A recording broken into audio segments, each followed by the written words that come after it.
तो बच्चों आपके सामने आ चुका है प्रॉफिट लॉस का एसएससी जीडी का जो 2021 में पूछा गया था एक शानदार सा क्वेश्चन। बच्चों आज की क्लास में हम 2021 के क्वेश्चन लेकर आए हैं जो प्रीवियस पेपर में पूछे जा चुके हैं। ठीक है, तो इससे पहले हमने जितनी भी वीडियो बनाई बच्चों, तो हमने 2023 के जो बेहतरीन और इंपॉर्टेंट क्वेश्चन थे जो इस बार भी इस टाइप के क्वेश्चन पूछने की संभावना है। तो नमस्ते बच्चों, मैं प्रभात कौशिक एक बार फिर से आप सभी का आपके अपने तक्षशिला परिवार में हार्दिक अभिनंदन करता हूं, हार्दिक स्वागत करता हूं। तो चलिए बच्चों क्वेश्चन को शुरुआत करते हैं प्रॉफिट एंड लॉस के साथ। ठीक है, तो क्वेश्चन में कहा गया बच्चों, एक दुकानदार एक वस्तु को 20% लाभ पर बेचता है यदि उसने इसे इसके मूल क्रय मूल्य से 20% कम मूल्य में खरीदा होता और इसे 10 रुपए कम मूल्य में बेचा होता तो उसे 25% का लाभ होता। तो वस्तु का क्रय मूल्य ज्ञात करें। ठीक है, तो जैसा कि बच्चों मैं आपको पिछली क्लास में भी बता चुका हूं कि हमेशा हम क्रय मूल्य को हमेशा 100% मान के चलते हैं।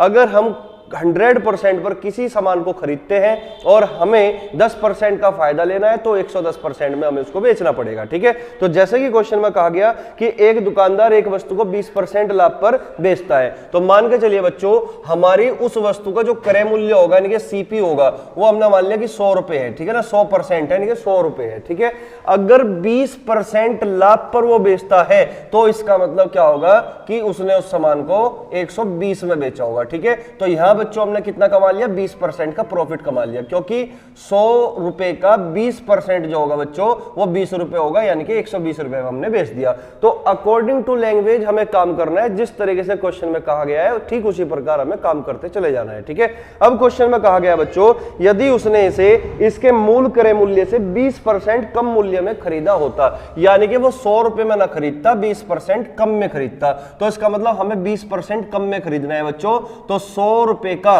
20% होगा 20 रुपए, यानी कि 20 रुपए कम में खरीदता, तो इसका मतलब उसको वो 80 रुपए में खरीदता। बात समझ में आई? तो अब क्वेश्चन में कहा गया कि और इसे 10 रुपए कम मूल्य पर बेचता तो उसे 25% का लाभ होता। तो जैसा कि बच्चों आपको पहले से ही ज्ञात है कि हमेशा प्रॉफिट या लॉस हमेशा हम क्रय मूल्य पर ही कैलकुलेट करते हैं, यानी कि कॉस्ट प्राइस पर ही कैलकुलेट करते हैं। तो अब ये कहा क्वेश्चन में कि यदि 10 रुपए कम मूल्य में बेचा होता तो उसको 25% का फायदा होता। कितना दे रखा, 25% का फायदा होता अगर 10 रुपए कम मूल्य में बेचा होता। तो ये 10 रुपए क्या है बच्चों, तो 10 रुपए यहां पे दो विक्रय मूल्यों के बीच का अंतर दिया हुआ है। 10 रुपए कम में बेचता, यानी कि पहले जिस कीमत पर वो बेच रहा था उससे 10 रुपए कम में बेचता, तो इसका मतलब 10 रुपए क्या हुआ, दो विक्रय मूल्य के बीच का अंतर हुआ। बात समझ में आई? तो क्वेश्चन में कहा गया तो उसको 25% का फायदा होता।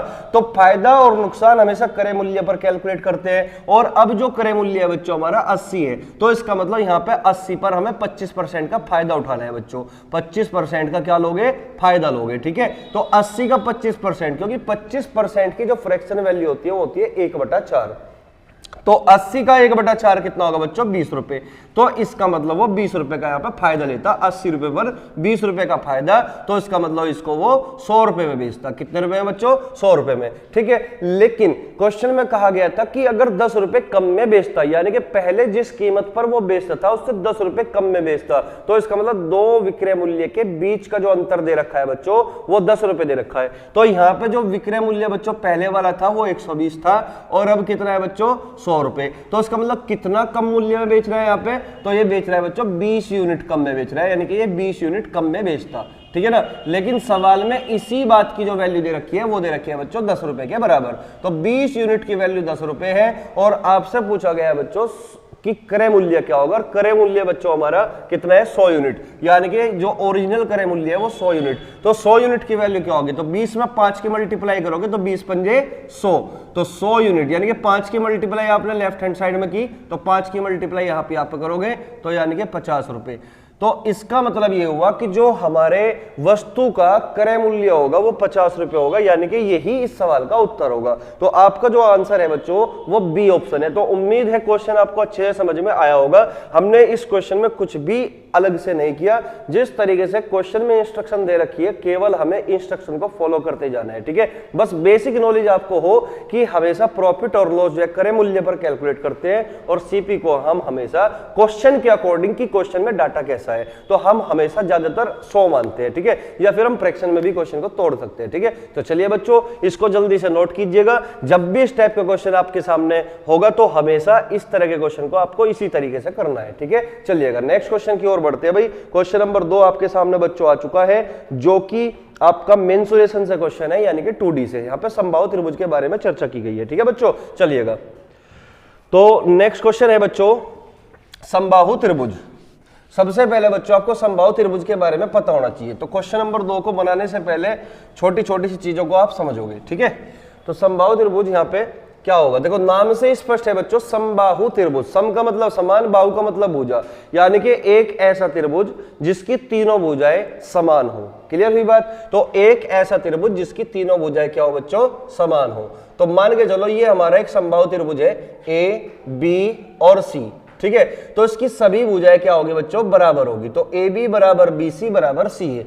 लेकिन जब सभी भुजाएं बच्चों समान होती है तो प्रत्येक कोण भी समान होगा, यानी कि प्रत्येक इंटरनल एंगल जो होगा बच्चों वो भी समान होगा। लेकिन समबाहु त्रिभुज में प्रत्येक इंटरनल एंगल जो होगा, आंतरिक कोण होगा, वो 60 डिग्री का होता है। ये भी 60 डिग्री का, ये भी 60 डिग्री का और ये भी 60 डिग्री का। क्लियर हुई बात, ठीक है।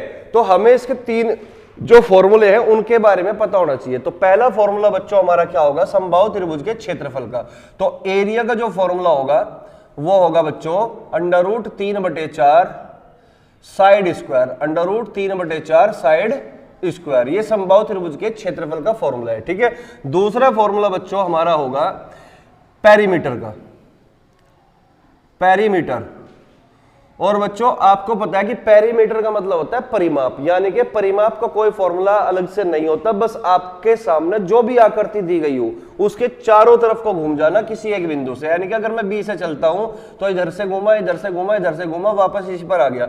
लेकिन यहाँ पे साइड सभी क्या होगी, बराबर होगी। ये भी ए होगी और यहाँ पे साइड ये भी ए होगी, ठीक है, और यहाँ पे साइड ये भी ए होगी। तो हम कितना चले बच्चों, a प्लस ए यानी कि 3a चले, यानी कि 3a, और 3a का मतलब 3 इंटू साइड। क्लियर हुई बात। तो ये हुआ बच्चों यहाँ पे परिमाप का फॉर्मूला, ठीक है। इसी प्रकार अगर मैं बात करूं बच्चों कि समबाहु त्रिभुज की जो हाइट का फॉर्मूला होगा, हाइट यानी कि ऊंचाई का जो फॉर्मूला होगा वो क्या होगा, हाइट। तो हाइट यानी कि ऊंचाई, तो इसका फॉर्मूला होगा बच्चों √3/2 इंटू साइड, √3/2 इंटू साइड।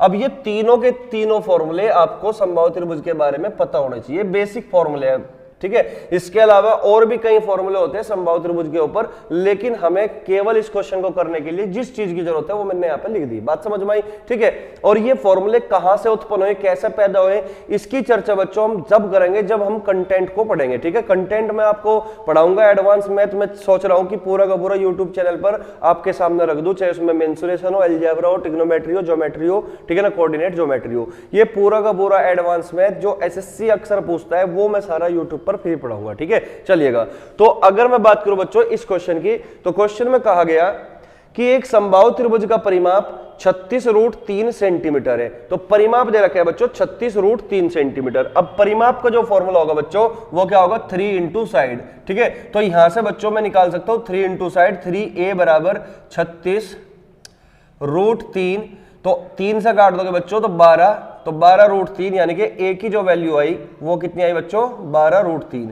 तो यानी कि हमें उस समबाहु त्रिभुज की साइड का पता चल चुका कि समबाहु त्रिभुज की जो साइड होगी बच्चों वो कितनी होगी, 12√3। अब आपसे पूछा गया है कि उसकी ऊंचाई कितनी होगी। तो अगर आपको ऊंचाई का फॉर्मूला याद है तो ही आप इस क्वेश्चन को कर सकते हो, ठीक है। तो ऊंचाई का फॉर्मूला क्या होगा बच्चों, हाइट अगर निकालने तो फॉर्मूला होगा √3/2 इंटू साइड। अब साइड कितनी है बच्चों, 12√3, ठीक है, और 2 × 12 और 36 18, तो इसका मतलब 18 सेंटीमीटर इसकी हाइट है। उम्मीद है क्वेश्चन आपको अच्छे से समझ में आ चुका होगा, इतना ही काम आपको करना है, ठीक है। तो यानी कि मेंसुरेशन के जो क्वेश्चन होंगे वो हमेशा फॉर्मूला बेस्ड होते हैं, तो फॉर्मूले मस्ट है बच्चों आपको याद करना, ठीक है, क्योंकि डायरेक्टली जो क्वेश्चन बनता है वो फॉर्मूला बेस्ड ही बनता है, जैसे कि इस क्वेश्चन में आपने देख ही लिया होगा, ठीक है। ये 2021 में पूछा हुआ था और इस टाइप के क्वेश्चन 2023 में भी खूब पूछे गए हैं, ठीक है। चलिएगा नेक्स्ट क्वेश्चन की ओर बढ़ते हैं भाई, क्वेश्चन नंबर 3, इसको जल्दी से नोट करो फटाफट। क्वेश्चन नंबर 3 पे बढ़ते हैं भाई, ठीक है। चलिए बच्चों, तो क्वेश्चन नंबर 3 जो है ये जो है प्रॉफिट लॉस का कह सकते हो या डिस्काउंट का कह सकते हो। ठीक है, तो क्वेश्चन को एक बार पढ़ो और जो है बनाने की कोशिश करते हैं भाई क्वेश्चन को। तो क्वेश्चन में बच्चों कहा गया कि एक कुर्सी अंकित मूल्य पर 10% की छूट के बाद 720 रुपए में बेची जाती है। 720 रुपए में बेची जाती है। कुर्सी का क्रय मूल्य 640 रुपए है, यानी कि जो कुर्सी का कॉस्ट प्राइस दिया हुआ है वो दे रखा है बच्चों 640। ठीक है, अब क्वेश्चन में कहा गया यदि इसे अंकित मूल्य पर बेचा जाए तो लाभ प्रतिशत क्या होगा। ठीक है, 20%, 18%, 25% या 30%। ठीक है, समझिए बच्चों, अगर हम 10% के डिस्काउंट पर किसी सामान को बेचते हैं यानी कि कुर्सी को बेचते हैं तो वो 720 रुपए में बेची जाती है, यानी कि 10% का यहां पे बच्चों डिस्काउंट है। तो 10% के डिस्काउंट, 10% की फ्रैक्शन वैल्यू बच्चों 1/10, यानी कि 10 रुपए पर हमने 1 का डिस्काउंट लिया, यानी कि अगर 10 रुपए हमारा उस कुर्सी का एमआरपी था तो 10 रुपए पर 1 का डिस्काउंट देने के बाद उस कुर्सी को हमने 9 रुपए में बेच दिया। तो इसका मतलब ये जो रेशियो बनेगा बच्चों ये एसपी का एमपी के साथ रेशियो बनेगा। क्लियर हुई बात, यानी कि 10 रुपए के सामान को हमने कितने रुपए में बेच दिया बच्चों, 9 यूनिट में बेच दिया। जबकि क्वेश्चन वाला कह रहा है कि नहीं भाई हमने तो 720 रुपए में बेचा, तो 9 यूनिट की वैल्यू 720 है, तो 1 यूनिट की वैल्यू कितनी होगी, 80 होगी। तो 10 यूनिट की वैल्यू कितनी होगी बच्चों, 80 की मल्टीप्लाई करोगे 10 में तो 800 रुपए। तो इस बात का मतलब ये हुआ कि जो उस कुर्सी का एमआरपी है, मैक्सिमम रिटेल प्राइस है, अंकित मूल्य है, उस कुर्सी का अंकित मूल्य कितना आ चुका बच्चों, 800 रुपए। लेकिन अब ये कहा गया कि अगर उस कुर्सी का क्रय मूल्य कॉस्ट प्राइस 640 रुपए है और हम उस पर कोई भी डिस्काउंट ना दे तो अब कितना परसेंटेज का प्रॉफिट होगा। तो इस बात का मतलब ये हुआ कि हमें उस वस्तु को, उस कुर्सी को पूरे एमआरपी पर ही बेचना है, यानी कि डिस्काउंट ना देकर 800 रुपए में ही बेचना है। तो सीपी 640 दिया हुआ है और एमपी पर ही हमें इसको बेचना है, 800 रुपए पर ही बेचना है, तो कितना परसेंटेज का प्रॉफिट होगा। तो यहां से बच्चों आप जो है काट सकते हो 16 चौका 64, 16 पंजे 80, यानी कि रेशियो आया 4-5 का, यानी कि 4 रुपए का सामान अगर हम 5 रुपए में बेचते हैं तो फायदा कितना होगा बच्चों, 1 रुपए का, कितने पर, 4 पर, 100 पर कितना, तो आंसर कितना होगा बच्चों, 25%, यानी कि अब जो फायदा होगा वो 25% का फायदा होगा। और यही सवाल का बच्चों उत्तर है। तो उम्मीद है क्वेश्चन समझ में आ चुका होगा। क्वेश्चन बड़ा इजी क्वेश्चन पूछ रखा था पेपर में। ठीक है, इस टाइप के क्वेश्चन अगर पेपर में बन के आते तो समझ लो फ्री के नंबर देने के लिए ही बने हैं ये क्वेश्चन। ठीक है, जल्दी से नोट करिएगा बच्चों, इसमें कुछ नहीं, जैसे क्वेश्चन में कहा गया वैसा वैसा काम करते चले जाओ। ठीक है, चलिए बच्चों, तो नेक्स्ट क्वेश्चन की ओर बढ़ते हैं भाई, क्वेश्चन नंबर 4, जो कि एक शानदार क्वेश्चन है। 2023 में बच्चों डिविजिबिलिटी रूल से क्वेश्चन पूछा गया था, जो मैंने पिछली क्लास में आपको कराया था। ठीक है, तो 2021 में भी देख लो डिविजिबिलिटी रूल से ही क्वेश्चन बना हुआ था। ठीक है, चलिएगा, तो क्वेश्चन नंबर 4 को देखते हैं भाई। क्वेश्चन नंबर 4 में कहा गया कि 89, 56, 3x 8 7y एक 9 अंकीय संख्या है जो 72 से विभाज्य है। √7x - 3y का मान कितना होगा। ऑप्शन है 5, 6, 4 और 8। ठीक है, चलिएगा बच्चों, मैं एक बार लिख देता हूं यहां पे संख्या 89, 5, 6, 3x 8 7y। कह रहा कि ये संख्या जो है ना 72 से विभाज्य है। किससे, 72 से विभाज्य है। और हमें बताना है बच्चों 7x - 3y का अंडर रूट, इसकी वैल्यू क्या होगी। तो आप मुझे बताइए, अगर आपको 7x - 3y की वैल्यू निकालनी है तो इसकी जो वैल्यू होगी वो x और y दोनों की वैल्यू पर डिपेंड करती है। तो इसका मतलब हमें x की वैल्यू भी निकालनी पड़ेगी और y की वैल्यू भी निकालनी पड़ेगी। ठीक है, चलिएगा, अब आप मुझे बताइए कि जो ये 9 अंकों की संख्या में दे रखी है, ये संख्या 72 से कंप्लीटली डिविजिबल है। इसका मतलब कोई भी संख्या बच्चों अगर 72 से डिविजिबल है तो इसका मतलब ये होगा कि वो संख्या 8 से भी डिविजिबल होगी और 9 से भी डिविजिबल होगी। क्लियर हुई बात। तो अगर ये 9 अंकों की संख्या बच्चों 72 से डिविजिबल है तो इसका मतलब ये संख्या 8 से भी डिविजिबल होनी चाहिए और 9 से भी डिविजिबल होनी चाहिए। तो 8 का डिविजिबिलिटी रूल कहता है कि कोई भी संख्या 8 से केवल और केवल तभी पूरा पूरा डिवाइड हो सकती है अगर उस संख्या की बाद के 3 अंकों से बनने वाली संख्या, बाद के 3 अंकों से बनने वाली संख्या 8 से कंप्लीटली डिविजिबल होती हो। ये 8 का डिविजिबिलिटी रूल कहता है। बात समझ में आई। अगर मैं यहां पे ये बाद की जो संख्या बनी वो 8, 7 और y बना। तो हमें ये देखना पड़ेगा बच्चों कि y की ऐसी कौन सी वैल्यू रखने पर ये बाद की 3 अंकों से बनने वाली संख्या 8 से कंप्लीटली डिविजिबल होती है। ठीक है, तो चलिए बच्चों चेक कर लेते हैं फिर। तो आप मुझे बताओ, जब मैं 8 का पहाड़ा यहाँ पे पढ़ूंगा तो 8 ही कम 8, यहाँ बचेगा बच्चों 7। 7 के साथ ऐसा कौन सा नंबर होना चाहिए कि जो 8 से पूरा पूरा डिवाइड होता हो? तो बच्चों 7 के साथ ऐसा कौन सा नंबर होगा? 2 होगा। क्लियर होगी बात? क्योंकि 72 बनेगा, यानी कि 872 संख्या पूरा पूरा 8 से डिवाइड होगी। तो इसका मतलब y की जो वैल्यू होगी बच्चों वो 2 है। यहां से हमें कंफर्म हो चुका कि y की वैल्यू 2 है, तो 2 3 6, यहाँ पे बच्चों 6 आ चुका माइनस। अब x की वैल्यू और निकालनी है। ठीक है, तो 8 के डिविजिबिलिटी रूल लगाने का फायदा हमें ये मिला कि y की जो वैल्यू निकली बच्चों वो 2 निकली। क्लियर हो चुकी? ठीक है, अगर बच्चों मैं बात करूं 9 की, तो 9 के लिए मैं आपको पहले भी बता चुका हूं कि 9 के लिए हमेशा डिजिटल सम पे काम करना होता है। अगर किसी संख्या में आपको 9 दिखता हो या फिर 9 बनता हो तो उसको हमें इग्नोर कर देना है। यानी कि जिस संख्या का डिजिटल सम 9 बनता है वो संख्या ही हमेशा 9 से पूरा पूरा डिवाइड होती है। क्लियर हुई बात? ठीक है, चलिएगा बच्चों। तो मुझे आप ये बताओ, 7 और 2 9, तो 2 से ये और 7 ये, 7 और 2 9 हटा दिया, यानी कि y का किस्सा खत्म हो गया। y की वैल्यू 2 आ गई थी, मैंने यहाँ पर रख दी, क्योंकि यहाँ पे y की वैल्यू अगर 2 रखोगे तो 7 और 2 9 मुझे इग्नोर करना पड़ेगा, क्योंकि मुझे डिजिटल सम पे काम करना है। ठीक है, 6 और 3 9, और यहाँ पे 9 हटा दिया मैंने। अब यहाँ पे देखिएगा 8 और 5 13, 13 का डिजिटल सम बच्चों 4। ठीक है, 4 और 8 कितना बच्चों? 12, 12 का डिजिटल सम कितना? 3। और यहाँ पे क्या है बच्चों? x के लिए मैंने रख दिया सर्किल। तो आप मुझे बताओ 3 में ऐसा क्या जोड़ना चाहिए कि डिजिटल सम बच्चों 9 बन जाए? तो बच्चों आप बोलोगे कि 3 में ऐसा क्या जोड़ना चाहिए? तो 6 जोड़ना चाहिए। 6 और 3 9, तो इसका मतलब x की जो वैल्यू निकली वो 6 निकली।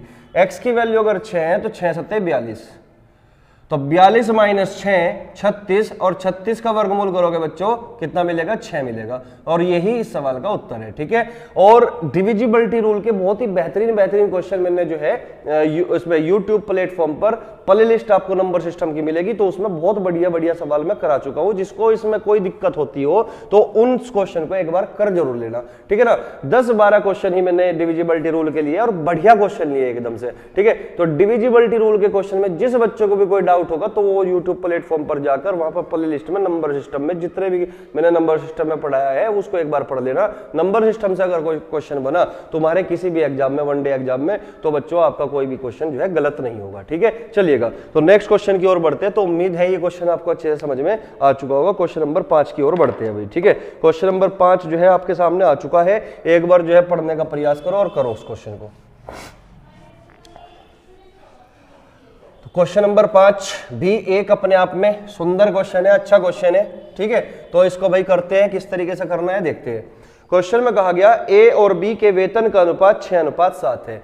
ए और बी के वेतन का अनुपात बच्चों 6:7 है। तो मैं यहां पे लिख देता हूं ए और बी के वेतन का अनुपात कितना दे रखा है बच्चों? 6:7। ठीक है, अब क्वेश्चन में कहा गया यदि बी के वेतन में 5.5% की वृद्धि होती है, यानी कि बी के वेतन को हमने 5 सही 1/2% जो है बढ़ा दिया, तो उसका कुल वेतन 1,47,700 रुपए हो जाता है। तो ए का वेतन क्या होगा? 4 ऑप्शन बच्चों आपके सामने है। तो एक बार वीडियो पॉज करके इस क्वेश्चन को बनाने की कोशिश जरूर करना। ठीक है बच्चों, चलिएगा। तो क्वेश्चन में कहा गया बच्चों कि जो बी का वेतन है ना, हमने इसको बढ़ा दिया कितना? 5.5%। अब आप मुझे बताओ 5.5% की जो फ्रैक्शन वैल्यू होगी वो क्या होगी?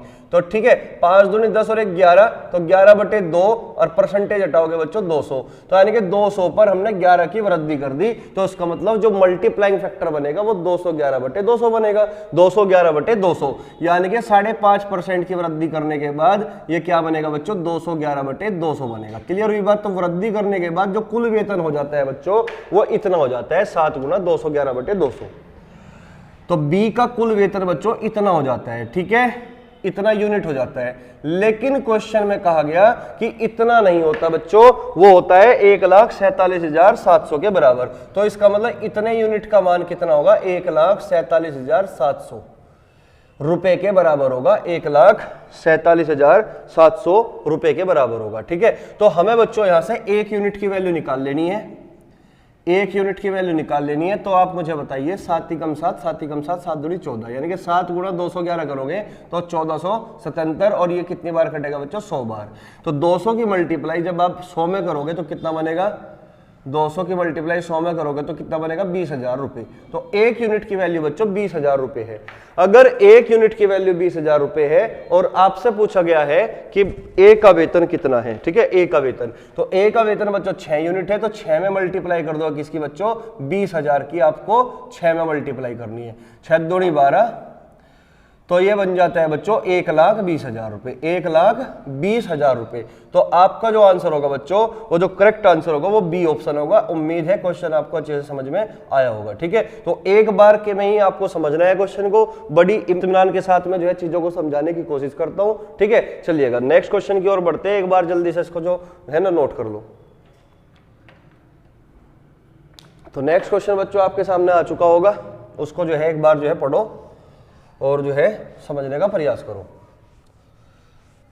तो क्वेश्चन नंबर 6 बच्चों आपके सामने आ चुका है और क्वेश्चन नंबर 6 में कहा गया है कि पी, क्यू और आर किसी कार्य को अकेले करते हुए क्रम से 10 दिन, 20 दिन और 30 दिन में पूरा कर सकते हैं, ठीक है। टाइम एंड वर्क का क्वेश्चन दे रखा है बच्चों, बहुत ही शानदार क्वेश्चन है, ठीक है। यदि Q और R एक एक दिन छोड़कर P की सहायता करते हैं तो उस कार्य को कितनी जल्दी पूरा किया जा सकता है, 5 दिन, 6.5 दिन, 7 दिन या 9 दिन, ठीक है। चलिए बच्चों करते हैं फिर अटेम्प्ट इस क्वेश्चन को।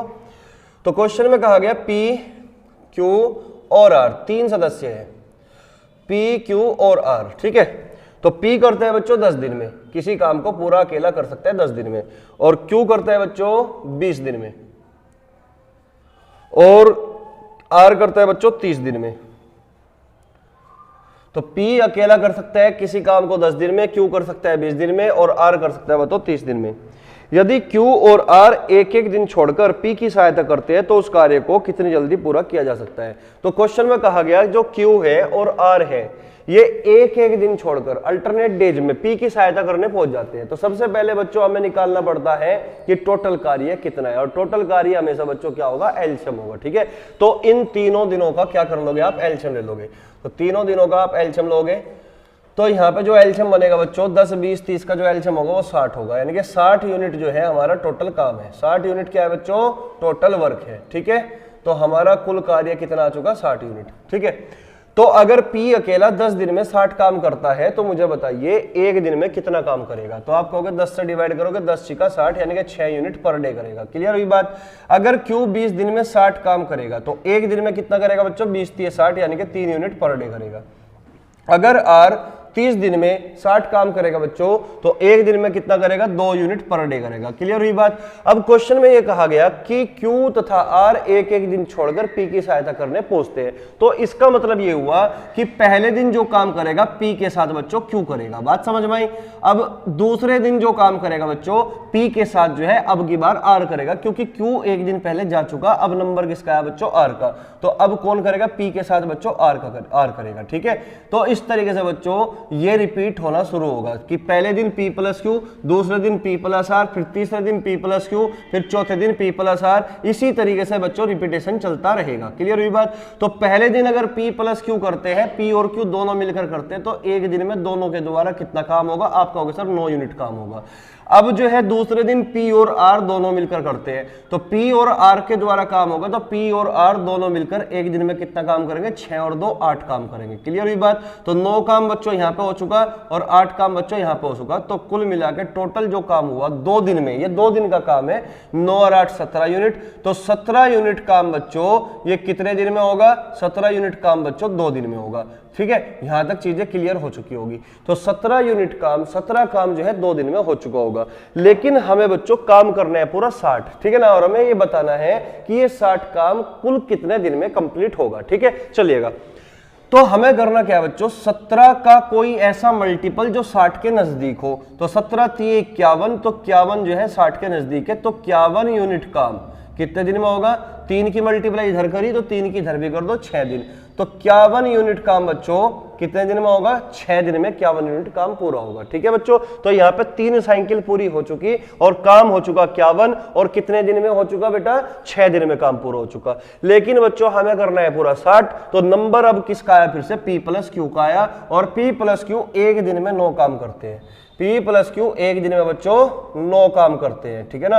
ये कितने दिन में होगा, एक दिन में, ठीक है। तो 51 और 9 ये टोटल काम कितना हो जाता है बच्चों, 60 यूनिट काम हो जाता है। कितने दिन लगे बच्चों, 6 और 1 7, यानी कि टोटल जो दिन लगे बच्चों इस काम को खत्म करने में वो 7 दिन लगे। तो उम्मीद है क्वेश्चन आपको समझ में आया होगा। तो आंसर जो है बच्चों इस क्वेश्चन का 7 दिन है। तो 7 दिन में इस तरीके से ये काम पूरा कंप्लीट हो जाएगा, ठीक है। चलिएगा इसको एक बार जल्दी से नोट करो, फिर जो है नेक्स्ट क्वेश्चन की ओर बढ़ते हैं भाई, क्वेश्चन नंबर 7 की ओर, ठीक है। जल्दी से एक बार जल्दी से नोट करो, ठीक है। स्क्रीनशॉट ले सकते हो, ले चुके होंगे तुम, ठीक है। चलिएगा तो क्वेश्चन नंबर 7 को एक बार जो है पढ़ो और जो है बनाने की कोशिश करो बच्चों।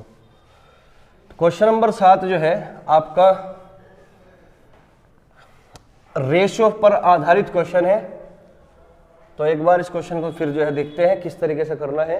क्वेश्चन नंबर 7 कहा गया है बच्चों, रवि और सुमित के वेतनों का अनुपात 4:5 है। कि रवि और सुमित के वेतनों का अनुपात 4:5 है। यदि उनमें से प्रत्येक के वेतन में 6,000 रुपए की वृद्धि होती है तो उनके वेतनों का नया अनुपात 35:40 हो जाता है। सुमित का बढ़ा हुआ वेतन ज्ञात करो। चलिएगा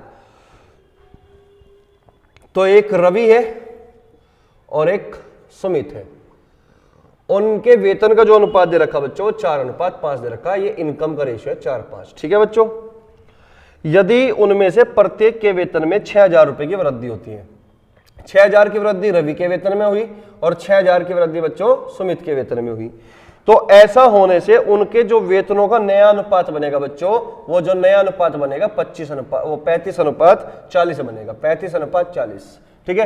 तो क्या मैं इसको और ज्यादा सिंपलीफाई कर सकता हूं? आपको सर बिल्कुल 5×7=35 और 5×8=40, तो इसका मतलब 5:8, 5:8। क्लियर हो चुकी बात। तो उसको सिंपलीफाई करके मैंने लिख दिया यहाँ पे कि 35:40 नया अनुपात बना और इसको सिंपलीफाई किया 5×7=35, यहाँ 7 होगा, ठीक है ना। 5×7=35 और 5×8=40, तो नया रेशियो क्या बनेगा, 7:8 बनेगा। क्लियर हुई बात। तो 35:40 के बजाय बच्चों 7:8 आप जो है लिख सकते हो इस तरीके से, 7:8 इस तरीके से लिख सकते हो। क्लियर हुई बात। अब क्वेश्चन में कहा गया कि सुमित का बढ़ा हुआ वेतन क्या होगा। आप मुझे एक बात बताओ कि भाई रवि का वेतन पहले कितना था, 4 था, अब कितना है बच्चों, 7 है। तो वृद्धि कितने की होगी बच्चों, 3 की होगी। वृद्धि कितने यूनिट की हुई, 3 यूनिट की हुई। अब यहाँ पे बच्चों पहले कितना था, 5 था, अब कितना हो गया, 8 हो गया। तो वृद्धि कितनी यूनिट की हुई, 3 यूनिट की। यानी कि मैं ये कह सकता हूं कि रवि और सुमित दोनों के वेतनों में 3 की वृद्धि हुई, जबकि क्वेश्चन में कहा गया कि दोनों के वेतन में 6,000 की वृद्धि हुई। तो इसका मतलब मैं कह सकता हूं कि ये 3 यूनिट ही बच्चों 6,000 के बराबर है। अगर 3 यूनिट 6,000 के बराबर है तो 1 यूनिट किसके बराबर होगा, 2,000 के बराबर होगा। अगर 1 यूनिट 2,000 के बराबर है तो 5 यूनिट बच्चों किसके बराबर होगा, तो k की मल्टीप्लाई 5 में करोगे 10,000 के बराबर होगा, ठीक है। तो इसका मतलब इनिशियली जो सुमित का वेतन था वो 10,000 रुपए था, लेकिन क्वेश्चन में पूछा गया कि सुमित का बढ़ा हुआ वेतन क्या होगा। तो 10,000 में 6,000 की वृद्धि हुई, तो बढ़ा हुआ वेतन जो होगा बच्चों वो कितना होगा, 10 और 6 16, तो 16,000 जो है सुमित का वेतन होगा। उम्मीद है चीजें क्लियर हो चुकी होगी। हालांकि बच्चों इस क्वेश्चन में ना डिफरेंस जो है ना 4/7 का और 5/8 का इक्वल था, ठीक है। तो हमने इस तरीके से कर लिया। हालांकि हम इसको जो है क्रॉस प्रोडक्ट मेथड का प्रयोग करके भी कर सकते हैं क्वेश्चन को, ठीक है। अगर डिफरेंस इक्वल ना होता तो या तो हम डिफरेंस को इक्वल कर लेते या फिर हम क्रॉस प्रोडक्ट मेथड अप्लाई करके भी इस क्वेश्चन के अंजाम तक जा सकते हैं, ठीक है। चलिएगा इतनी बात आपको समझ में आई होगी। तो नेक्स्ट क्वेश्चन की ओर बढ़ते हैं भाई। क्वेश्चन नंबर 8 जो कि एक सिंपल इंटरेस्ट का क्वेश्चन है, जो कि आपके सामने आ चुका। तो इस क्वेश्चन को जो है एक बार बनाने की कोशिश करना बच्चों। बहुत ही शानदार क्वेश्चन आपके सामने आ चुका है, ठीक है। इस टाइप के क्वेश्चन जो है अक्सर जो है एग्जाम में पूछे जाते हैं, ठीक है बच्चों। तो क्वेश्चन नंबर 8 को बनाने की कोशिश करते हैं अभी। क्वेश्चन 8 में कहा गया कि साधारण ब्याज की एक निश्चित वार्षिक दर पर एक धनराशि पर प्राप्त मिश्रधन 4 वर्ष बाद 13,200 रुपए और 8 वर्ष बाद 16,400 रुपए हो जाता है। उसी धनराशि पर 10% ब्याज की दर से 3/1/5 वर्ष में प्राप्त साधारण ब्याज क्या होगा, ठीक है। ऑप्शन है बच्चों 3200, फिर है बच्चों 2500, फिर है 3500 और फिर बच्चों 4,000, ठीक है। अब आप मुझे एक बात बताओ, सबसे पहले आपको ये बात समझनी पड़ेगी कि साधारण ब्याज और चक्रवृद्धि ब्याज में क्या फर्क होता है। देखिए बच्चों, साधारण ब्याज का मतलब होता है कि प्रत्येक वर्ष का जो ब्याज होता है साधारण ब्याज में वो हमेशा समान होता है। प्रत्येक वर्ष का ब्याज समान होता है। क्यों? क्योंकि प्रत्येक वर्ष जो इंटरेस्ट लगता है वो केवल और केवल मूलधन पर लगता है। साधारण ब्याज की अगर रेट है तो प्रत्येक वर्ष जो ब्याज लगेगा वो केवल और केवल मूलधन पर लगेगा। तो इसी को हम साधारण ब्याज कहते हैं और इसी कारण जो है साधारण ब्याज प्रत्येक वर्ष का समान होता है। जबकि चक्रवृद्धि ब्याज में बेटा ऐसा नहीं है, क्योंकि चक्रवृद्धि ब्याज में क्या होगा, मूलधन पर तो लगेगा ही लगेगा प्रत्येक वर्ष ब्याज, लेकिन जो मूलधन पर मिलने वाला इससे पहले वाला जो ब्याज था उस पर भी ब्याज लगेगा। इसका मतलब यह है कि मूलधन के साथ साथ ब्याज पर भी ब्याज लगता है, उसी को हम चक्रवृद्धि ब्याज कहते हैं। और यही कारण है बच्चों कि प्रत्येक वर्ष का चक्रवृद्धि ब्याज जो है समान नहीं होता, जबकि साधारण ब्याज प्रत्येक वर्ष का समान होता है। लेकिन प्रत्येक वर्ष में जो पहला साल होगा, पहले साल का जो साधारण ब्याज होता है और चक्रवृद्धि ब्याज होता है बच्चों, वो हमेशा समान रहता है, वो कभी नहीं बदलता। लेकिन उसके बाद जो ब्याज लगेगा और ब्याज पर ब्याज लगेगा वो चेंज होने के कारण चक्रवृद्धि ब्याज हर साल अलग अलग हो जाता है। ठीक है, तो देखिएगा, करते हैं क्वेश्चन को शुरू। अगर मैं एक बात कहूं आपको कि भाई 10% साधारण ब्याज की दर है और समय बच्चों 2 वर्ष है, तो ब्याज कितना होगा? क्योंकि आपको पता है कि प्रत्येक वर्ष जो ब्याज होगा वो 10% ही रहने वाला है, क्योंकि हर साल एक ही मूलधन पर ब्याज लगता ही रहेगा। ठीक है ना, तो 10% अगर ब्याज है, 10% की साधारण ब्याज की दर है और 2 साल है, तो ब्याज कितना होगा? डायरेक्ट मल्टीप्लाई करोगे, आप कहोगे सर 20% ब्याज मिलेगा, मूलधन का 20% ब्याज मिलेगा। अगर मैं कहूं कि 10% की दर है और समय बेटा 4 साल है, तो यानी कि कितना ब्याज मिलेगा? तो आप डायरेक्ट मल्टीप्लाई करोगे साधारण ब्याज में, 10 चौक 40, यानी कि मूलधन का 40% ब्याज मिलेगा, मूलधन का 40% साधारण ब्याज मिलेगा।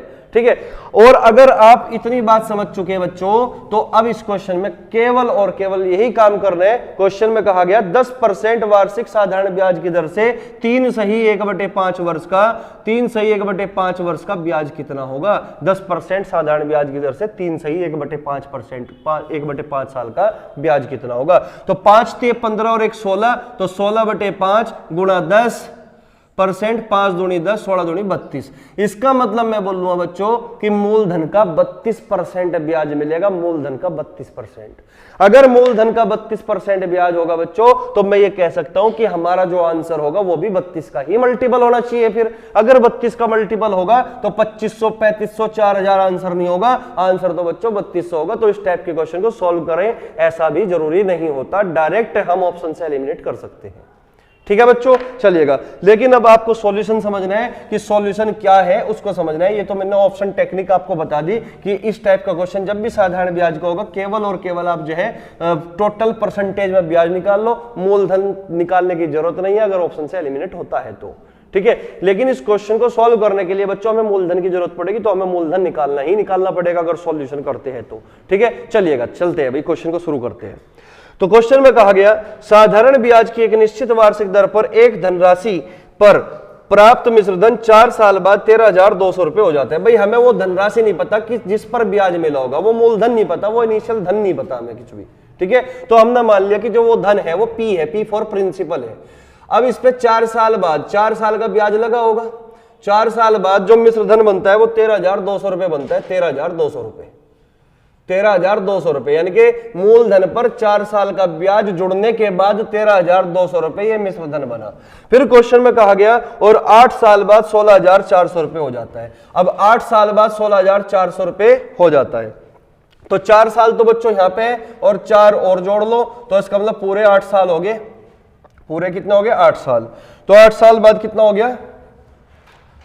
16,400 रुपए हो जाता है। ठीक है बच्चों, अब क्वेश्चन में कहा कि उसी धनराशि पर 10% ब्याज की दर पर 3 सही 1/5 वर्ष का साधारण ब्याज क्या होगा? तो बच्चों हमें मूलधन निकालना है और कुछ नहीं करना है इस सवाल में। ठीक है, आप मुझे बताओ, ये बात आपको मैंने अभी अभी बताई, ये बात आपको पहले से भी पता होगी कि प्रत्येक वर्ष का साधारण ब्याज समान होता है। अगर 1 साल का ब्याज 40 रुपए है तो 4 साल का ब्याज 160 रुपए होगा, क्योंकि 1 साल का 40 है तो 4 साल का 160 रुपए, 4 चौक 16, 160 रुपए होगा, ठीक है ना, क्योंकि हर साल जो है ब्याज बराबर होता है, ठीक है। तो यहाँ पे 13,200 रुपए 4 साल बाद मेरे भाई 16,400 बन गए। तो मुझे ये पता करना पड़ेगा इन 4 साल में ब्याज कितना मिला होगा, इन 4 साल में ब्याज कितना मिला होगा। तो 16,400 में से 13,200 को माइनस कर दो। तो 16,400 में से जब 13,200 को माइनस करोगे बच्चों तो ये आया 3200 रुपए। तो इस बात का मतलब ये हुआ कि 13,200 में 3200 रुपए जुड़ने के बाद ही 16,400 रुपए बने। तो इसका मतलब ये 3200 रुपए ही क्या है मेरे भाई, ये 3200 रुपए ही ब्याज है। तो ये 4 साल का ब्याज है। अगर 4 साल का ब्याज 3200 है और हमें बच्चों 4 साल का ही तो चाहिए था, तो 4 साल का ब्याज यहाँ पे भी तो 3200 रुपए होगा, क्योंकि प्रत्येक वर्ष समान होने के कारण यहाँ पे भी 4 साल का ही 3200 बैठेगा, ठीक है ना। तो 4 साल का जो ब्याज मिला बच्चों वो 3200 मिला। तो इस मूलधन पर 3200 रुपए ब्याज जोड़ने के बाद 13,200 रुपए बना था। तो इसका मतलब अगर मैं 13,200 में से 3200 घटा दूं तो मेरा प्रिंसिपल निकल जाएगा। तो 13,200 माइनस 3200 कितना बना बच्चों, 10,000 रुपए, 10,000 रुपए। तो इसका मतलब जो प्रिंसिपल है वो कितना है, 10,000 रुपए। तो प्रिंसिपल कितना हुआ बच्चों, 10,000 रुपए हुआ। अब हमें निकालना है कि 3 सही 1/5 वर्ष का, 3 सही 1/5 वर्ष का 10% की दर पर ब्याज कितना होगा। तो यहां पे जब आप इनकी मल्टीप्लाई करोगे 5 × 15 और 1 16, 16/5, तो 5 दूनी 10 यानी कि 32%। इनकी मल्टीप्लाई करने पर हमें क्या मिला, 32% ब्याज।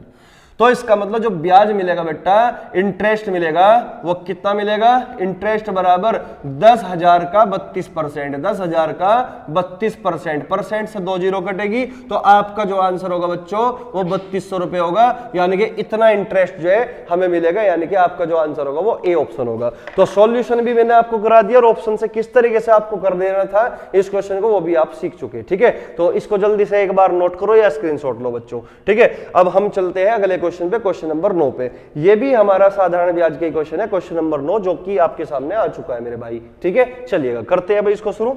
इसको मैं रफ कर देता हूं एक बार। क्वेश्चन नंबर 9 को एक बार पढ़ो भाई। क्वेश्चन नंबर 9 में क्या कहा गया, तो क्वेश्चन नंबर 9 देखते हैं भाई क्या है। क्वेश्चन में कहा गया कि 2,760 रुपए की धनराशि को इस प्रकार 2 भागों में विभाजित कीजिए कि जब उन्हें 5% वार्षिक साधारण ब्याज की दर पर क्रम से 2 और 4 वर्षों के लिए निवेशित किया जाता है तो उन पर प्राप्त होने वाले मिश्र धन बराबर होते हैं। तो निवेश किए गए दूसरे भाग की राशि ज्ञात करें। तो दूसरे भाग की राशि आपसे पूछना चाहता है। देखिए बच्चों, इसमें क्वेश्चन में कहा गया कि 2 वर्ष और 4 वर्षों के लिए निवेश किया जाता है तो उन पर प्राप्त होने वाले मिश्र धन बराबर हो जाते हैं। यानी कि रेट ऑफ इंटरेस्ट जो दे रखी 5% दे रखी, 5% के हिसाब से हमने क्या कर दिया, 2 साल के लिए और फिर 4 साल के लिए कोई धन जो है इन्वेस्ट कर दिया। इन्वेस्ट करने के बाद जो ब्याज मिला और ब्याज मिलने के बाद जो मिश्र धन बनेगा 2 और 4 साल बाद वे दोनों आपस में क्या हो जाते हैं, बराबर हो जाते हैं। ये क्वेश्चन में क्या रखा है, ठीक है ना। अब सबसे पहले आपको ये पता करना होगा कि मिश्र धन होता क्या है। मिश्र धन यानी कि अमाउंट, यानी कि मिश्र धन का मतलब होता है बच्चों कि मूलधन पर कुल जितना भी ब्याज मिला वो ब्याज अगर आप मूलधन यानी कि प्रिंसिपल पर ऐड कर देते हो, जोड़ देते हो, तो जो बनने वाली राशि होती है वही बेटा अमाउंट बनता है, वो इसी को हम मिश्र धन बोलते हैं। बात समझ में आई। तो अब चलिए समझते हैं भाई मुझे एक बात बताओ, अगर मैं कहूं कि समय है 4 साल, समय कितना है बच्चों, 4 साल है, और रेट ऑफ इंटरेस्ट बच्चों 15% है। रेट ऑफ इंटरेस्ट कितना है बच्चों, 15% है। तो पहले तो मुझे बताओ 1 साल का ब्याज कितना होगा। आप कहोगे सर 15% पर एनम, यानी कि 1 साल का ब्याज तो 15% होगा, और हर साल साधारण ब्याज में हर साल जो है ब्याज बराबर होता है। तो 1 साल का बच्चों अगर 15% है मेरे भाई, तो 4 साल का कितना होगा, 15 चौका 60, यानी कि ब्याज जो मिलेगा 60% मिलेगा कि नहीं मिलेगा। 4 साल बाद ब्याज कितना मिलेगा बच्चों, 60% मिलेगा। लेकिन हम हमेशा प्रिंसिपल को 100 मान के चलते हैं, 100 मान के चलते हैं। अगर 100 रुपए पर 60 रुपए का ब्याज मिला तो इसका मतलब मिश्र धन कितना बनेगा, आप कहोगे सर 160 रुपए बनेगा, यानी कि 100 में 60 जोड़ दोगे 160 हमारा मिश्र धन बनेगा। यही बात मैं आपको बता चुका हूं कि मूलधन में अगर कुल ब्याज जोड़ोगे तो क्या बनता है, मिश्र धन बनता है। बात समझ में आई। चलिएगा, अगर आपके इतनी बात समझ में आ चुकी तो अब इस क्वेश्चन में बेटा कुछ भी नहीं है, ठीक है। चलिएगा, अब आप मुझे बताओ, मान के चलो हमने 2 हिस्से मान लिए, एक ए है और एक बी है, ये पहला इन्वेस्टमेंट है और ये दूसरा इन्वेस्टमेंट है, पहला भाग है और दूसरा भाग है, ठीक है। रेट ऑफ इंटरेस्ट बच्चों दे रखा है 5% पर एनम। इसका मतलब ये हुआ कि हर साल जो ब्याज मिलेगा वो 5% का मिलेगा। लेकिन बच्चों यहां पर हमने जो पहला भाग था उसको हमने 2 साल के लिए, देखो लिखा हुआ है ना 5% पर एनम साधारण ब्याज की दर पर क्रम से 2 साल 4 साल के लिए निवेशित किया गया, ठीक है ना। तो पहले भाग को बच्चों हमने 2 साल के लिए इन्वेस्ट कर दिया और दूसरे भाग को बच्चों 4 साल के लिए इन्वेस्ट कर दिया। तो 5% 1 साल में ब्याज मिलता है, 2 साल में 10% मिलेगा। अगर 2 साल में बच्चों 10% ब्याज मिलेगा तो मिश्र धन कितना बनेगा भाई, 100 में 10 जोड़ दोगे 110 बनेगा कि नहीं। तो इसका मतलब ए का 110%, ए का 110% पहले भाग का मिश्र धन बनाई। बात समझ में आई। ठीक उसी प्रकार कि दूसरे भाग पर हमने जो इन्वेस्टमेंट किया वो 4 साल के लिए किया 5% पर एनम की रेट से, ठीक है ना। तो 1 साल में 5% का ब्याज है, 4 साल में 20% का ब्याज है। अगर 20% बच्चों ब्याज ही ब्याज है तो मिश्र धन कितना बनेगा, 120% बनेगा। तो दूसरे पर जो मिश्र धन बना बच्चों वो 120 बना। कितना बना, 120% बना। अब ये कहा कि 2 साल 4 साल बाद ये दोनों मिश्र धन जो है ना बराबर हो जाते हैं। तो हमने अपनी मर्जी से कुछ नहीं कहा, क्वेश्चन में लिखा हुआ है कि बराबर हो जाते हैं मिश्र धन। इधर भी मिश्र धन है, इधर भी मिश्र धन है और इतने इतने साल बाद ये बराबर हो जाते हैं जैसे कि क्वेश्चन में लिखा हुआ है। अगर इतनी बात आपकी समझ में आई तो अब क्वेश्चन में बच्चों कुछ भी नहीं है, ठीक है ना। क्योंकि 1 साल में ब्याज 5% का है, 2 साल में 10% का ब्याज होगा, ठीक है। 5 दूनी 10 और मिश्र धन क्या बनेगा, 10 जोड़ दोगे 100 में तो मिश्र धन बनेगा 110। अब यहाँ पे 4 साल के लिए था, 5 चौक 20 यानी कि 20% का ब्याज मिला, 100 में 20 जोड़ा 120 क्या बनेगा, मिश्र धन बनेगा, ठीक है। तो अब ये जो है ना बराबर हो जाते हैं। तो बच्चों मेरे भाई यहां से हमने क्या निकाल लिया, ए बी का रेशो निकाल लिया भाई। 0 से 0 कट गया, परसेंट से परसेंट कट गया, तो रेशो क्या बनेगा, 12:11 बनेगा कि नहीं। आप कहोगे सर बिल्कुल, यानी कि पहले भाग की जो वैल्यू है वो 12 यूनिट है और दूसरे भाग की वैल्यू बच्चों 11 यूनिट है। और सवाल में आपसे पूछा गया है लास्ट में कि दूसरे भाग की वैल्यू क्या होगी। तो जैसा कि बच्चों आपको पता है आंसर जो भी होगा वो 11 का मल्टीपल होगा क्योंकि दूसरे भाग की वैल्यू 11 यूनिट है। तो 1320 एक तो ऑप्शन पहले वाला है 1320 जो 11 का मल्टीपल है और एक ऑप्शन बच्चों डी ऑप्शन है जो 11 का मल्टीपल है, यानी कि ए और डी में से कोई सा एक होगा। इसका मतलब हमें सॉल्यूशन ही करना पड़ेगा। तो ए की वैल्यू 12 यूनिट, बी की वैल्यू बच्चों 11 यूनिट, तो कुल भाग दोनों का मिलाकर कितना हो गया बच्चों, 23 यूनिट। तो 23 यूनिट की वैल्यू किसके बराबर है, टोटल भाग 2760 रुपए के बराबर है। तो यहां से बच्चों में 1 यूनिट की वैल्यू निकाल लूंगा, 23 ही कम 23, 23 दूनी 40 यानी कि 120। तो 1 यूनिट 120 के बराबर है, तो 11 यूनिट किसके बराबर होगा, 120 की मल्टीप्लाई करोगे 11 गुणा 12 132, यानी कि आंसर जो होगा बच्चों 1320 रुपए होगा। यानी कि जो दूसरे भाग की वैल्यू है बच्चों वो 1320 रुपए है, जो कि आपका जो है ए ऑप्शन आंसर है। तो उम्मीद है क्वेश्चन आपको ये अच्छे से समझ में आ चुका होगा। हर चीज मैंने इसमें जो भी छोटी से छोटी चीज थी वो एक्सप्लेन मैंने कर दी है, ठीक है। तो नेक्स्ट क्वेश्चन, क्वेश्चन नंबर 10, जो कि आज की क्लास का बिल्कुल एकदम लास्ट क्वेश्चन है। आसान क्वेश्चन है, देखने में थोड़ा लेंथी लग सकता है लेकिन क्वेश्चन बड़ा आसान होगा, ठीक है। चलिएगा एक बार इसको नोट करो फटाफट। तो क्वेश्चन नंबर 10 बच्चों जो कि आपके सामने आ चुका है, एक बार जो है इस क्वेश्चन को बनाने की कोशिश करो भाई, ठीक है। चलिएगा तो क्वेश्चन नंबर 10 को देखते हैं भाई। क्वेश्चन नंबर 10 जो है रेशियो पर डिपेंड करता है, रेशियो का ही क्वेश्चन है एक तरीके से, ठीक है। तो क्वेश्चन में कहा गया बच्चों कि कक्षा 9 और कक्षा 10 में छात्रों की संख्या क्रमशः 42 और 45 है। यानी कि एक तरफ लिख दो बच्चों कक्षा 9, ये 9th क्लास है, और एक तरफ लिख दो बच्चों 10th क्लास, ठीक है बच्चों। तो इसमें जो छात्रों की संख्या है बच्चों वो कितने दे रखी है, 42, और इसमें जो छात्रों की संख्या दे रखी है बच्चों वो दे रखी है 45, ठीक है। अब सवाल में कहा गया कक्षा 9 और कक्षा 10 में लड़कों और लड़कियों की संख्या का अनुपात क्रमशः 9:5 है। तो यहां पे लड़के भी है और लड़कियां भी है। लड़के और लड़कियों का अनुपात कितना दे रखा, 9:5, और यहां पे बच्चों 8:7। लड़के और लड़कियों का अनुपात 8:7, ठीक है।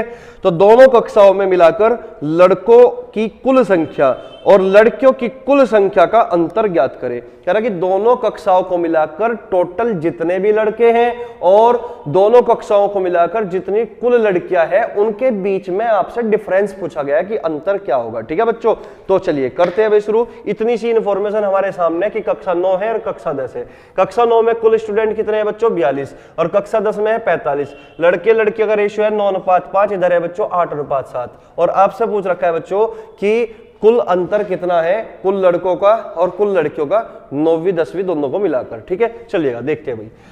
तो बच्चों अगर कुल अंतर निकालना तो आप अंतर पे ही काम करो। 9 में से 5 गए 4, हमें बच्चों 4 यूनिट की वैल्यू चाहिए, जबकि कुल स्टूडेंट है 42। तो 9 और 5 कितना? 14। तो 14 यूनिट की वैल्यू कितनी दे रखी है बच्चों? 14 थी 42, 14 थी 42। तो इसका मतलब 4 थी 12, यानी कि इधर जो कक्षा 9 में लड़के और लड़कियों का अंतर है बच्चों वो 12 है। ठीक है, कक्षा 9 में लड़के और लड़कियों का अंतर कितना दिया? 12 आ चुका। ठीक है ना, इसी प्रकार बच्चों इधर निकाल लो भाई। यहाँ पे 8 और 7 में अंतर कितना है बच्चों? 1 का। ठीक है, हमें 1 यूनिट की वैल्यू चाहिए, जबकि 8 और 7 15। टोटल बच्चे कितने हैं बच्चों? 15 यूनिट, लेकिन क्वेश्चन में कितना दे रखा? 45। तो 15 यूनिट 45 के बराबर है, 1 यूनिट 3 के बराबर है। तो यहां से बच्चों 1 यूनिट की वैल्यू 3 आ गई। ठीक है बच्चों, तो इसका मतलब 9 में जो अंतर आया 12 आया, और कक्षा 10 में अंतर कितना है बच्चों? 3 आया। तो दोनों कक्षा को मिलाकर कुल अंतर कितना आया? तो टोटल डिफरेंस कितना है बच्चों? टोटल डिफरेंस 12 और 3 15। तो 12 + 3 कितना है बच्चों? 15। तो इसका मतलब आपका जो आंसर है बच्चों वो 15 है। ठीक है, कि दोनों कक्षा में को मिलाकर लड़के और लड़कियों का जो गैप आया, अंतर आया, वो 15 है। ठीक है, आपको ये काम नहीं करना कि लड़कों की संख्या अलग निकाल लो, लड़कियों की संख्या फिर निकाल लो, इधर भी लड़के लड़की की संख्या निकाल लो, फिर लड़कों को जोड़ोगे, फिर लड़की लड़की को जोड़ोगे और फिर अंतर निकालोगे ना। ऐसा करोगे बच्चों क्वेश्चन आपका लेंथी हो जाएगा। तो जितना कहा गया केवल काम भी उतना ही करना है। डिफरेंस पे बात हुई तो हमने भी डिफरेंस ही निकाल लिया और निकालने के बाद फिर जोड़ दिया। ठीक है, तो उम्मीद है क्वेश्चन आपको अच्छे से समझ में आ चुका होगा। तो चलिए बच्चों आज की क्लास को यहीं पे विराम देते हैं, क्योंकि हमने आज की क्लास में टोटल 10 क्वेश्चन आपको कराए जो बढ़िया सवाल थे। 2021 में टोटल 20 सवाल पूछे गए थे, उसमें से मैं 10 सवाल जो बढ़िया छांट के क्वेश्चन में लेकर आया हूं, बाकी तो आसान थे, वो आप कर ही लोगे। ठीक है, तो जो क्वेश्चन अच्छे थे वो मैं आपके सामने लेकर आ चुका हूं। तो जिस तरीके से मैंने 2023 के क्वेश्चन लगभग जितने भी इंपॉर्टेंट क्वेश्चन हो सकते थे प्रीवियस में पूछे गए हैं, वो सारे ही क्वेश्चन आपको करा दिए। ठीक है, तो इसी तरीके से बच्चों में 2021 के इंपॉर्टेंट क्वेश्चन आपके सामने रख दूंगा लेकर। ठीक है, और फिर उसके बाद 2019 के जितने भी बढ़िया बढ़िया क्वेश्चन मैं लेकर आ सकता हूं वो आपके सामने लेकर आऊंगा। ठीक है, तो फिर उसके बाद जब हमारा ये गणित का जो इंपॉर्टेंट क्वेश्चन होंगे ये खत्म हो गए, तो इसी तरीके से बच्चों फिर मैं रीजनिंग और इसी तरीके से फिर जो है हम दूसरे किसी एग्जाम के जो पेपर में आ चुके क्वेश्चन है उनको करेंगे। ठीक है, तो तब तक के लिए बच्चों आप खुश रहिए, पढ़ते रहिए, है ना। चलिए, जय हिंद, जय भारत।